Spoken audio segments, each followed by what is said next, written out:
कौन क्वेश्चन पढ़ा के ये तो हो गया था, बताइए दिए थे ज्यादा।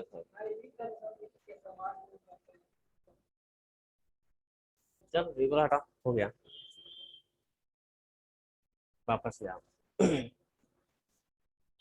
अभी तो सरके का नहीं ऊपर, इसको क्या करेंगे, इस पर है 2 बार ना। हाँ, चल। आ गया भारत। हाँ समझ गया। एक ब्राउजर पर जाना है जी। किसी का कोई प्रश्न भी आया है, जिन बच्चे का कोई अगर सवाल होगा तो आप उसमें टाइप कर दीजिएगा, चैट कर दीजिएगा, क्योंकि अभी साउंड उनका कुछ प्रॉब्लम चल रहा है, हम लोग अभी पूरी तरीके से इशू नहीं हो पाए हैं, है ना। चलिए, हम लोगों ने देख लिया था कि 1936 में लखनऊ में अखिल भारतीय किसान सभा का प्रथम अध्यक्ष किसे चुना गया। ठीक है, तो इसका आंसर होगा स्वामी सहजानंद सरस्वती। हम लोग जानते हैं कि 1936 में अखिल भारतीय किसान कांग्रेस सभा की स्थापना लखनऊ में की गई थी और स्वामी सहजानंद को इसमें अध्यक्ष चयनित किया गया था और वहीं एनजी रंगा को इसका सचिव नियुक्त किया गया था। ठीक है, तो ये अक्सर सवाल पूछता है क्योंकि स्वामी सहजानंद सरस्वती बिहार से जुड़े हुए थे, तो इस वजह से आपको बीपीएससी में इससे जुड़ा हुआ सवाल अक्सर आता है, इसको याद रखिएगा। क्योंकि बिहार में ही सबसे पहले किसान आंदोलन को लेकर के बिहार में सबसे ज्यादा सक्रियता थी। बिहार, उत्तर प्रदेश, ये सब एरिया में ही मुख्य रूप से किसान सभा की किसान कांग्रेस सभा ज्यादा सक्रिय था। तो 1936 में इसकी जो ये अखिल भारतीय किसान कांग्रेस सभा की जो स्थापना है 1936 में हुई थी लखनऊ में, और स्वामी सहजानंद इसके अध्यक्ष थे और एनजी रंगा इसके सचिव नियुक्त किए गए थे। ठीक है, अगला क्वेश्चन है, भारत के किस राज्य में सबसे अधिक सूती वस्त्र की मिलें हैं। भारत में सूती वस्त्र उत्पादन में सबसे अग्रणी स्थान पर महाराष्ट्र है। देश में कपड़ा उद्योग कृषि के बाद दूसरा सबसे बड़ा रोजगार प्रदान करने वाला उद्योग है। आज भी सबसे ज्यादा जो रोजगार है इस क्षेत्र में मिलते हैं, उद्योग के मामले में सबसे अधिक जो रोजगार है अगर कहा जाएगा तो कृषि के बाद सबसे ज्यादा रोजगार देने वाला कपड़ा उद्योग ही है। यह एकमात्र ऐसा उद्योग है जो कच्चे माल से लेकर सर्वोच्च मूल्य संवर्धित, फिर से बताइए, बता तो दिए थे जी, किसका सवाल है, 6 नंबर के 9 नंबर, 9 नंबर था। अच्छा, 9 नंबर में सवाल था, अखिल भारतीय किसान कांग्रेस का गठन किया गया था। ये दोनों एक ही चीज है, ये क्वेश्चन को दरअसल रिपीट हो गया है। अखिल भारतीय किसान कांग्रेस का गठन कब किया गया था, तो इसका सीधा आंसर होगा 1936, यानी अखिल भारतीय किसान कांग्रेस का गठन कब हुआ, 1936 में। ठीक है, और कहाँ हुआ, इसी से जुड़ा हुआ अगला क्वेश्चन ये है कि इसका पहला अध्यक्ष, अखिल भारतीय किसान सभा का पहला अध्यक्ष कौन थे, तो ये थे स्वामी सहजानंद सरस्वती। इसमें कुछ विशेष नहीं है, आपको याद रखना है अखिल भारतीय किसान कांग्रेस सभा की स्थापना 1936 में लखनऊ में की गई थी। उसी किसान सभा जो है उसी को कहा जाता है ये भी, तो 1936 में हुआ था। उसी का जस्ट अगला क्वेश्चन ये था आपका, अखिल भारतीय किसान सभा का पहला अध्यक्ष ये स्वामी सहजानंद और सचिव एनजी रंग। तो ये आंसर समझ गए, क्लियर है कि अखिल भारतीय किसान कांग्रेस सभा की स्थापना 1936 में हुई थी और स्वामी सहजानंद सरस्वती इसके पहले अध्यक्ष थे, एनजी रंगा राव इसके सचिव थे।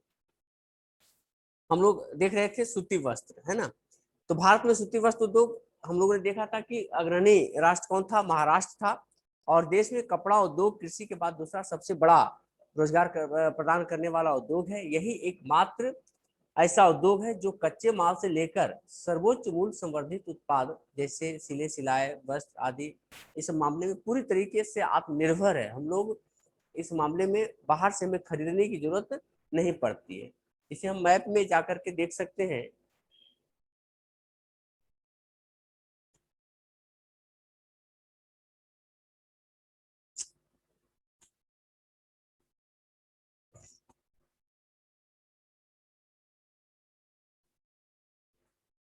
नीतीश,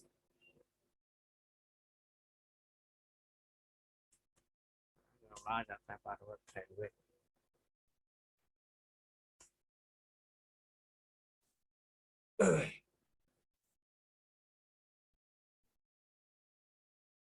जब भी इस तरह का देखें तो मैप जरूर देखिएगा कि कहाँ पर कैसे कैसे इसका ये है। सूती वस्त्र उद्योग, इसमें आप देखेंगे कि महाराष्ट्र में इसका सबसे ज्यादा, आपका ये जो महाराष्ट्र वाला एरिया है ना, मुंबई हो गया, इसका मुख्य केंद्र है पुणे, सोलापुर, औरंगाबाद, जलगांव, वर्धा, बड़ोदरा, बड़ौदा गुजरात में आ जाएगा।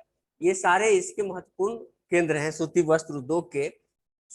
इसमें सबसे अधिक इसमें कपड़ा उद्योग आपको मिलता है मुंबई में, पुणे, सोलापुर, औरंगाबाद, जलगांव और वर्धा, नागपुर। ये महाराष्ट्र में सबसे ज्यादा यहाँ पर कपड़ा उद्योग विकसित हुआ है। इसके अलावे अहमदाबाद में बहुत अधिक उत्पादन होता है कपड़ों का। राजकोट, पोरबंदर ये सब एरिया है।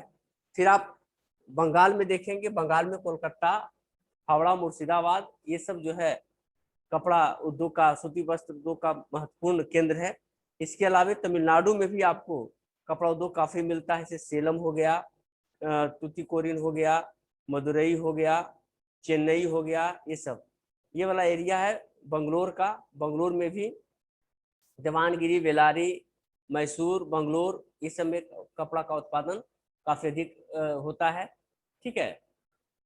जब उत्तर प्रदेश में हम देखेंगे तो वाराणसी, लखनऊ, कानपुर, ये सब में इसका उत्पादन होता है सूती वस्त्र उद्योग का। क्वेश्चन कहाँ गया? क्वेश्चन में भुला जाता है मेरा बार बार याद।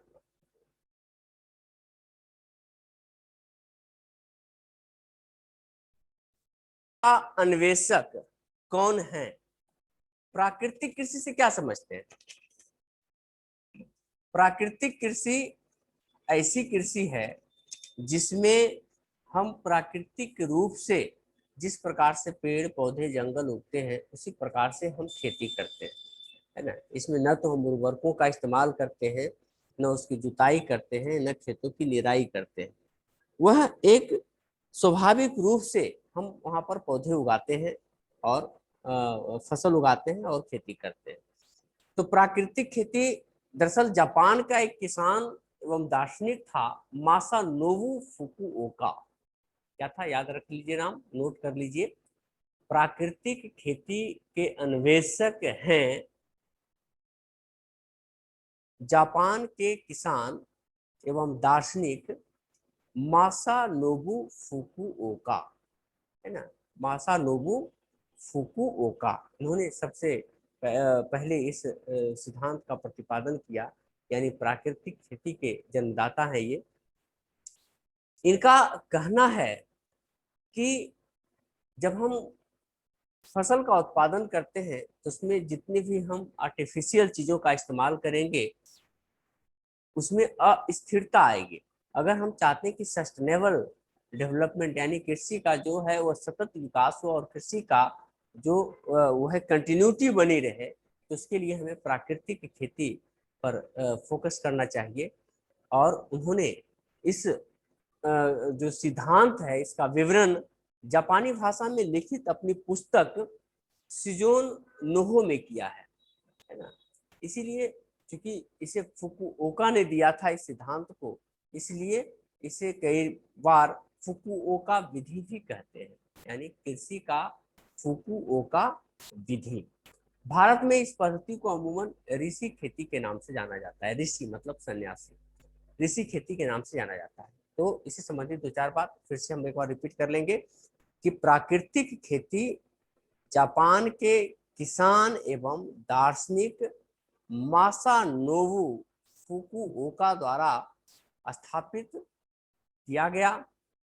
फुकुओका ने इस पद्धति का विवरण जापानी भाषा में लिखित अपनी पुस्तक शिजेन नोहो में किया है, इसलिए इसे फुकुओका विधि भी कहा जाता है ना, क्योंकि फुकुओका ने दिया था इसलिए फुकुओका विधि कहते हैं। भारत में इस पद्धति को ऋषि खेती के नाम से जाना जाता है।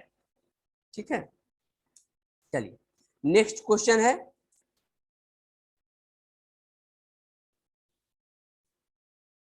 पर्यावरण संरक्षण के लिए ग्रीन आर्मी को किसने प्रारंभ किया? Which country has constituted green army for the protection of environment, यानी पर्यावरण के संरक्षण के लिए किस देश ने ग्रीन आर्मी की शुरुआत की?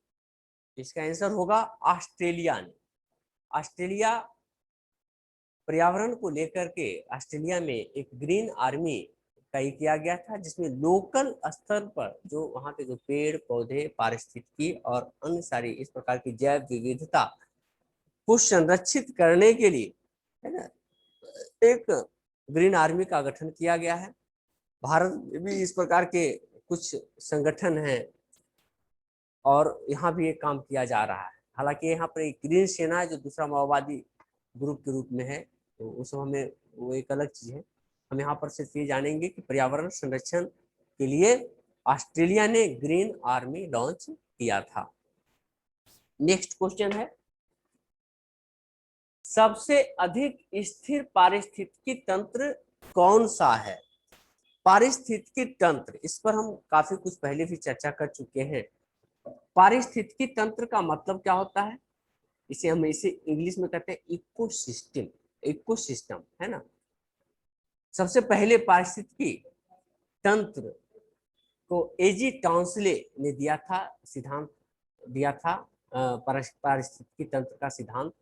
इसमें यह था कि पर्यावरण में जो विभिन्न जीव जंतु, पेड़ पौधे और अन्य सारी चीजें इस प्रकार की जो होती हैं, तो उसके बीच में एक सामंजस्य स्थापित होता है, एक दूसरे पर उसमें निर्भरता रहती है और एक दूसरे के बीच में एक लिंक होता है, लेयर होते हैं। उसमें अगर हम किसी एक लेयर को नुकसान पहुंचाएंगे तो दूसरा लेयर भी प्रभावित हो जाएगा, जिसे हम एक छोटे से के माध्यम से समझने का प्रयास करेंगे।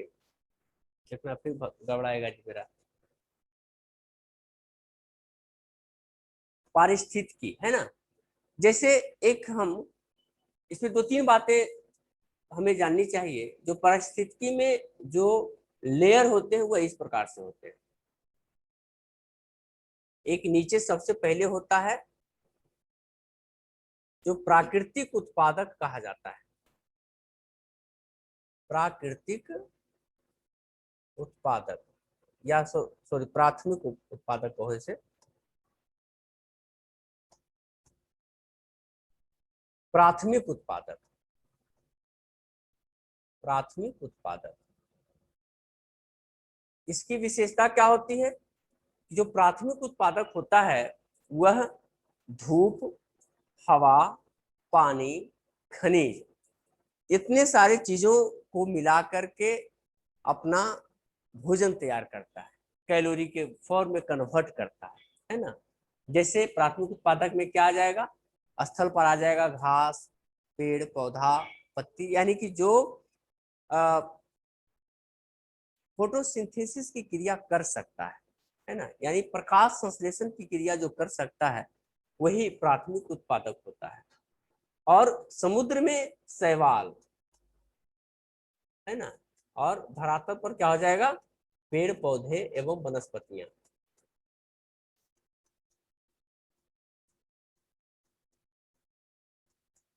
ठीक है, ये सब हो जाएंगे प्राथमिक उत्पादक। यह कैलोरी के रूप में कन्वर्ट कर दिया। अब यहां से जो ऊर्जा आई यह जाएगा किसमें? प्राथमिक उपभोक्ता में। प्राथमिक उपभोक्ता। अब यहां से जो इसको जो खाएगा प्राथमिक उपभोक्ता, जैसे इसको खा गया कौन? मान लो कि भेड़, बकरी, हिरण, जो शाकाहारी जीव है वो खा जाएगा इसको, ये हो जाएगा द्वितीयक उपभोक्ता, द्वितीयक उपभोक्ता। और इसके बाद जो सबसे ऊपर होता है वह होता है सर्वाहारी, जो होता है सर्वाहारी। इसकी विशेषता यह है कि प्रत्येक में जो ऊर्जा का स्थानांतरण है वह 10% होता है, ऊर्जा का स्थानांतरण 10% होता है। यानी एक स्तर से दूसरे स्तर में,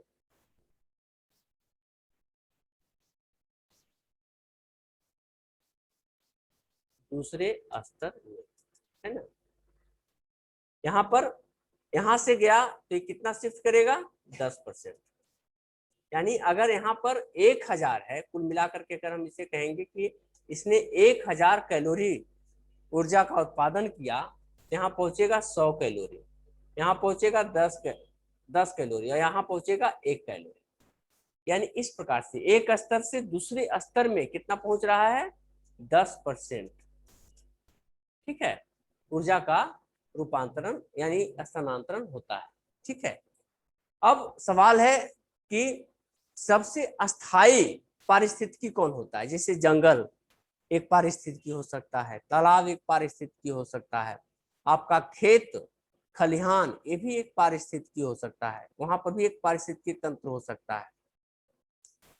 तो एक तालाब है, अब तालाब में क्या होता है कि अब सपोज करिए कि सबसे पहले उसमें जो शैवाल होते हैं, तो शैवाल को खाने के लिए छोटे मोटे, अब एक ऐसा तालाब जो प्राकृतिक रूप से एक घने जंगल में है जिसमें कोई छेड़छाड़ नहीं लोग कर रहा है, वह स्वतः या मानवीय हस्तक्षेप वहां पर नहीं है, उसकी बात मैं कर रहा हूँ। तो वहां पर एक स्वाभाविक रूप से छोटे छोटे उसके अंदर शैवाल उत्पन्न होंगे, शैवाल को खाने के लिए छोटे मोटे कीट मकोड़े वगैरह सब रहेंगे उसमें, फिर उसको खाने के लिए छोटी छोटी मछलियां होगी, छोटी मछलियों को अपेक्षाकृत बड़ी मछलियां खाएगी, बड़ी मछलियों को खाने के लिए उससे बड़े सांप हो सकते हैं या फिर और इस प्रकार के जीव हो सकते हैं जो बड़ी मछलियों को खाते हैं, फिर लास्ट में एक मगरमच्छ वगैरह ये सब होगा। तो इस तरह से लेयर है। इसमें अगर एक स्तर भी प्रभावित होता है तो दूसरा स्तर स्वतः नष्ट हो जाता है और वहां का जो पूरा पारिस्थितिकी तंत्र है वह बिगड़ जाता है और वहां का पारिस्थितिकी समाप्त हो जाता है। जैसे अब उस तालाब में आप कल्पना करिए कि शैवाल की संख्या बहुत ज्यादा बढ़ जाए, यानी ए वाला लेयर गड़बड़ कर दे, शैवाल बहुत ज्यादा हो जाएगा, तब क्या होगा, जब शैवाल बहुत ज्यादा हो जाएगा तब उसमें जो बीओडी होते हैं, यानी जो उसमें ऑक्सीजन की मात्रा होती है पानी में, उसको पूरा वो यूज कर लेगा। तो ऐसे में जो मछलियां वगैरह होती हैं जो पानी से ऑक्सीजन प्राप्त करती हैं वो मरने लगेगी, और जब वो मर जाएगी तो उसको खाने वाले जो बड़ी मछलियां होती है वो भी मर जाएगा, फिर उसके ऊपर जो बड़े लोग जो निर्भर है वो भी मर जाएंगे।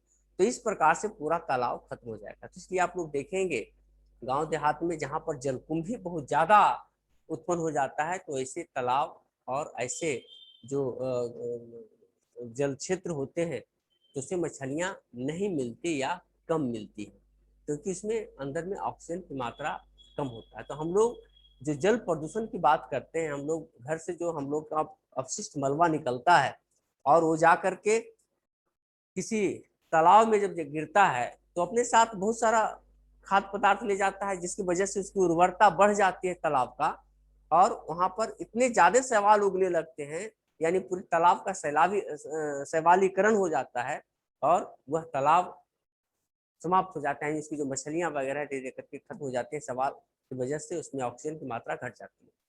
तो उसका बहुत ही क्षणिक, यानी कि एक भी लेयर गड़बड़ाएगा तो दूसरा तुरंत खत्म हो जाएगा। इसी प्रकार से आपका खेत है, जंगल है, आपका बगीचा है, बगीचा में क्या होता है कि छोटे छोटे घास होते हैं, घास को खाने के लिए छोटे छोटे खरगोश खरहा इस तरह का चीज रहता है, उसको खाने के लिए सियार या लोमड़ी इस प्रकार के जो सेकेंड लेयर के जानवर होते हैं। जंगल में आप जाएंगे तो इसका जो पारिस्थितिकी तंत्र का दायरा है बड़ा हो जाता है। ठीक है, तो ये हर जगह पर लेयर। आप क्यों कहा जाता है आपको कि सांप मत मारिए, सांप अगर मारिएगा तो क्या होता है, वह आपके जो खेत है उसमें चूहों की संख्या बढ़ जाएगी। अब चूहे आपके खेत को परेशान करने लगे, आपका पूरा फसल बर्बाद कर देगा। ठीक है, तो पूरा जो पारिस्थितिकी तंत्र है वह हर जगह पर अलग अलग निर्भर करता है। जलवायु, वहाँ का तापमान, वहाँ का अन्य सारी चीजों पर निर्भर करता है, और उसी के अनुसार से डेवलपमेंट होता है उसका, और कंटिन्यूटी रहता है। हम बायोडायवर्सिटी की बात इसलिए करते हैं, बायोडायवर्सिटी में क्या होता है कि जितनी जैव विविधताएं रहेगी पारिस्थितिकी वहां का उतना ही अस्थायी होगा। तो सवाल है यहाँ पर कि कहाँ मिलेगा क्वेश्चन को, इसको करेंगे तो सवाल यहाँ पर था कि सबसे स्थिर पारिस्थितिकी तंत्र क्या है। अब जंगल में क्या हो जाएगा, आग लगेगा, पता चलेगा पारिस्थितिकी, वहाँ जीव जंतु खत्म हो जाएंगे, या फिर हिरण की संख्या बढ़ गई तो पता चला शेर वगैरह चूंकि वहां पर कम है तो वो समाप्त हो जाएगा, यानी कंटिन्यूटी उतना नहीं मिलेगा। लेकिन महासागरों में यह कंटिन्यूटी बहुत ज्यादा होती है, इसलिए इसका जो आंसर है इसका होगा महासागर। यानी महासागरों का जो पारिस्थितिकी तंत्र है वह सबसे ज्यादा स्थिर होता है और सबसे ज्यादा अस्थायी होता है। ठीक है, याद रखिएगा, इसका आंसर होगा महासागर, यानी महासागरों की पारिस्थितिकी सबसे ज्यादा अस्थायी होती है। नेक्स्ट क्वेश्चन है, भूमिदान का प्राचीनतम साक्ष्य किसके अभिलेखों में मिलता है? The earliest evidence of land donation is found the whose records, मतलब किसके अभिलेखों में भूमिदान का प्राचीनतम साक्ष्य मिलता है। ठीक है, तो आंसर होगा मौर्यों के, यानी मौर्यों के अभिलेखों में सबसे पहले भूमिदान का प्राचीनतम साक्ष्य मिलता है। ठीक है,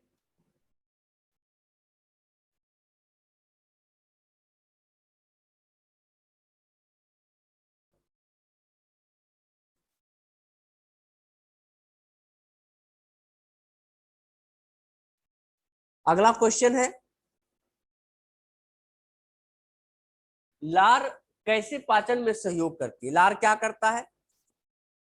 लार जो है वह पाचन कार्यों में स्टार्च बनाता है ना। वो क्या करता है कि लार जो होते हैं उसमें स्टार्च होते हैं, और वो भोजन को क्या करता है, गीला करके और उसको लुगदी बना देता है ताकि उसे आसानी से हम निगल सके। लार में एक एंजाइम भी होते हैं जिसे एमाइलिज कहा जाता है, जो स्टार्च को शर्करा में तोड़ता है। यही वजह है कि रोटी वगैरह जब आप खाते हैं तो अगर बहुत ज्यादा चिबाएंगे तो धीरे धीरे करके वह मीठा लगने लगता है, क्योंकि उसमें जो स्टार्च होते हैं उसे वह क्या करता है, शर्करा में तोड़ देता है। इसका आंसर हो जाएगा स्टार्च। लार के पाचन कार्यों में शामिल है ना। लार जो है पाचन कार्यों में शामिल होता है, भोजन को गीला करना और भोजन को लुगदी बनाना ताकि उसे आसानी से निगला जा सके। लार में एंजाइम एमाइलेस होते हैं जो स्टार्च को शर्करा में तोड़ते हैं। ठीक है, नेक्स्ट क्वेश्चन है, एक बार लेंगे।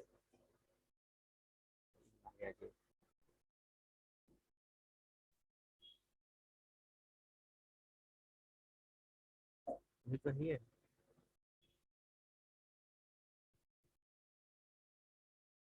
बहुत स्लो है।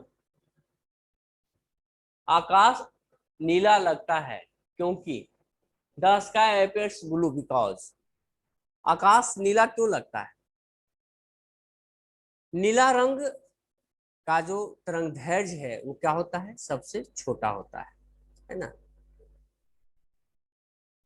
तो नीला रंग अल्प तरंगदैर्घ्य होने के कारण दीर्घ तरंगों की अपेक्षा अधिक प्रकीर्णित होते हैं, यानी इसका जो प्रकीर्णन है वह ज्यादा होता है, जिसके कारण यह क्या होता है, आकाश में बिखर जाता है। इसके चलते आकाश का रंग नीला दिखाई पड़ता है। तो सबसे पहले इसका आंसर हो जाएगा कि आकाश नीला लगता है क्योंकि प्रकीर्णन के कारण, है ना। सबसे पहले होगा किसके कारण, तो प्रकीर्णन के कारण। और इसमें क्यों, तो होता यह है कि जब नीला रंग होते हैं तो इसके जो तरंग दैर्घ्य है वो छोटे होते हैं, तो दीर्घ तरंग दैर्घ्य की अपेक्षा, दीर्घ तरंग दैर्घ्य का जो है वो ज्यादा नहीं बिखरेगा, दूर ऊपर जा करके होगा। नीचे वाला एरिया में आपका जो ये वाला होता है, लघु तरंगदैर्घ्य होते हैं वो प्रकीर्णित हो जाते हैं, बिखर जाते हैं, और इसकी वजह से क्या होता है कि आकाश का जो रंग है वह नीला दिखाई पड़ता है। नेक्स्ट क्वेश्चन है, 1 माइक्रोन बराबर होता है, इसका नोट कर लीजिए। 1 माइक्रोन बराबर होता है 10⁻⁻6 मीटर, 10⁻⁻6 मीटर, या हम कहेंगे 1/10⁻6 मीटर, दोनों कह सकते हैं। इसे 10⁻⁻6 मीटर भी कह सकते हैं, या 1/10⁻6 मीटर कह सकते हैं, दोनों तरीके से आप इसे लिख सकते हैं। अगला क्वेश्चन है, अतिचालक का लक्षण है। अतिचालक का क्या लक्षण है? अतिचालकता किसी चालक पदार्थ के विद्युत प्रतिरोध से संबंधित होता है ना। अतिचालकता मतलब वो क्या होता है कि उसमें प्रतिरोध काफी कम होता है, ठीक है। इसकी खोज 1911 में ताप कम करने पर घटता जाता है तथा एक निम्न ताप पर आकर रुक जाता है, ठीक है। तो इसमें आंसर हो गया शून्य पारगम्यता, यानी अतिचालक का लक्षण है शून्य पारगम्यता, ठीक है। और लास्ट क्वेश्चन है, वर्ष दीर्घतम होता है प्लूटो पर, इसका आंसर होगा प्लूटो। अगर इसमें शायद ऑप्शन रहा होगा, लेकिन ऑप्शन ये नहीं था। इसमें सबसे ज्यादा जो दूर जो ग्रह होंगे तो वहां पर क्या होगा, जो साल है, क्योंकि वो सबसे ज्यादा समय लगेगा ये करने में, ठीक है। तो इसमें आंसर होगा प्लूटो, क्योंकि सबसे ज्यादा दूर है तो सबसे ज्यादा चक्कर लगाने में उसे समय लगेगा, ठीक है। टाइम खत्म हो गया। एक सिद्धांत केपलर का भी याद रखिएगा कि जो सूर्य के सबसे निकट के ग्रह हैं वह उतना ही ज्यादा तेजी से घूमते हैं, जो सबसे ज्यादा दूर होते हैं वह उतना ही ज्यादा धीमी गति, यानी सूर्य से जितना निकट होगा वह उतना ही ज्यादा तेज से घूमेगा, और जो सूर्य से जितना ज्यादा दूर होगा वह उतना ही धीमे से गति से घूमेगा। तो प्लूटो की गति भी कम है और वह सबसे ज्यादा समय लेती है, इसलिए